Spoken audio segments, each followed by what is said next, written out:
인생을 살다 보면 그늘이라고는 없어 보이는 힘겨운 일상의 일과 얽혀진 관계의 부담감으로부터 훌쩍 떠나고 싶을 때가 있습니다.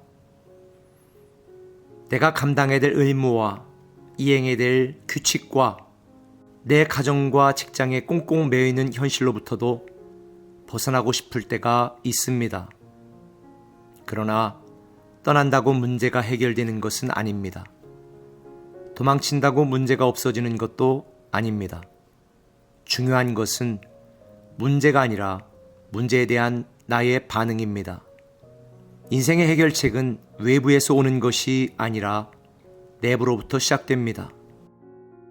문제를 피해가서는 자신이 원하는 해결책을 찾을 수가 없습니다. 문제를 해석하고 대처하는 책임은 자신에게 있기 때문입니다.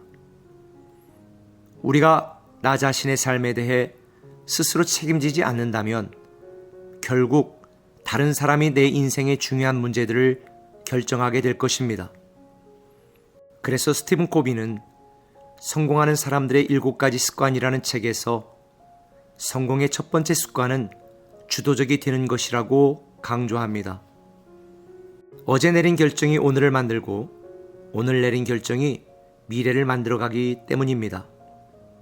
신앙에서도 자기주도 신앙이 중요합니다.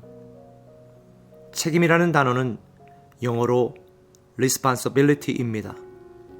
이 단어는 대답의 의미를 갖고 있는 response와 능력이라는 뜻을 갖고 있는 ability라고 하는 단어가 합쳐진 것입니다.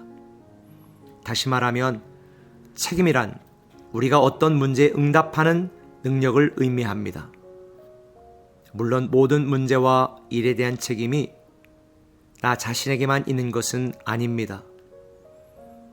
그렇다고 문제를 다른 사람이나 외부에 탓이라고 회피하고 변명으로 일관하는 것은 비겁한 것입니다. 이 문제가 누구 때문인지, 왜 이런 문제가 생겼는지에만 집착하지 말고 어떻게 하면 문제를 해결할 수 있을 것인가를 생각해야 됩니다. 우리 인생의 수많은 사건을 우리에게 유리한 과정 중심으로 해석하지 말고 목적 중심으로 해결해야 합니다. 믿음은 하나님의 관점으로 현실을 재해석하는 능력이기 때문입니다. 새로운 인생, 행복한 미래를 꿈꾼다면 우리 인생에 책임 있는 신앙인으로 반응해야 합니다. 그래야 문제가 생기게 된 근본 원인을 제거할 수 있을 것이며 향후 똑같은 문제가 발생한다 해도 더 빨리 쉽게 문제를 해결할 수 있을 것입니다. 여러분 인생, 가정들마다 힘들고 괴로운 문제들이 많을 것입니다. 그럴수록 바꿀 수 없는 우리의 과거에 집착하며 살지 마십시오. 행복한 미래에 대한 소망을 갖고 자기 주도적인 신앙으로 또 책임 있는 그리스도인으로서의 삶을 살아가십시오. 과거형 성도가 되지 마시고 미래형 성도가 되십시오.